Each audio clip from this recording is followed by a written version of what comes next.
Good morning and welcome to Adult Storytime. We're so glad you could join us this morning. For those of you who are tuning in for the first time, Adult Storytime is held every Thursday at 9 o'clock on our Facebook page, and then it's also shared to our YouTube page and our website.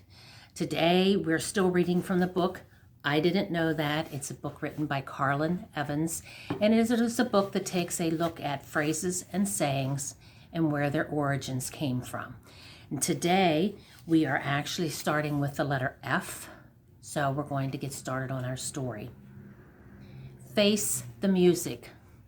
When you think of one who faces the music, perhaps you think of a symphony conductor or a band leader. Good guess, but obviously from the connotation of the phrase, the meaning is far less pleasant.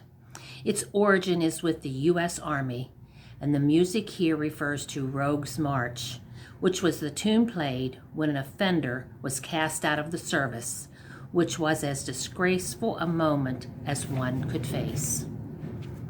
Falsehood. In the Middle Ages, it was customary for men to wear cloaks with hoods, indicating their professions.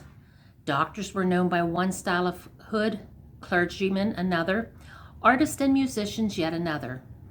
In associating hood style with profession, most anyone could tell at a glance what business a man was in. Unfortunately, the downside to this concept came when someone attempted to pass himself off as a professional in a field for which he had no background. In such a case, the false hood worn gave meaning to the deception attempted. Fighting fire with fire. This one originated in America exactly as we coined it.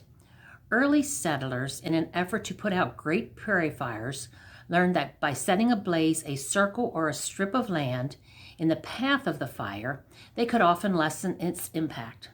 When the blaze hit barren land and there was nothing left for the fire to feed upon, it was more readily controlled. Soon the phrase became easily understood as a dangerous measure to solve a dangerous problem. Filling the bill. Filling the bill came to us via early theatrical troupes. Around the early 19th century, acting groups began advertising by way of handbills. In order to fill up the page, it was common to print the name of the star in extra large letters. When a star's performance lived up to the bold recognition of the handbill, he or she was said to have filled the bill, thus living up to the hype. Fly by night. We think of fly-by-nights as those shady, less than honorable businesses or business people that are here one day, then gone the next. But the first reference to a fly-by-night was a superstitious one that described quite literally a witch. Because she flew by broom at night, the witch was seen as evil in nature and up to no good. In England, however, the fly-by-night had a totally different origin. So be careful if you use this phrase in Europe. There, fly-by-nights were once prostitutes who did their business in the darkness of night and flew away by the light of day. Fly off the handle. The first thing to lose its head and fly off the handle was the common axe, and it was the early pioneers who gave us this phrase. Axes were made by hand, with the blade hammered out by the blacksmiths or steelworkers. Handles were whittled by frontiersmen, and as a result, the fit wasn't always the best. At times, it was common to see an axe head fly right off the handle, mid-chop, often hurting nearby woodsmen. This unexpected trouble soon became synonymous with anger and the loss of control. The image, as a figure of speech, just stayed with us through the ages. And freeloader. The first sponging off of others, or freeloading, as the word is used, took place in the pubs of merry old England. Unofficial rules once had it that when 5 or 6 friends got together to drink, each would pay for a round until all had contributed to the evening.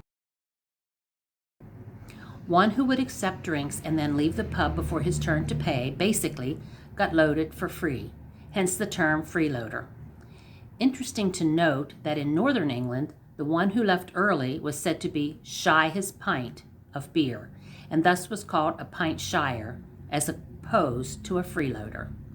And that's today's F's from the book I Didn't Know That. We're glad you can join us. Until next time, stay safe, be healthy, and have a wonderful week.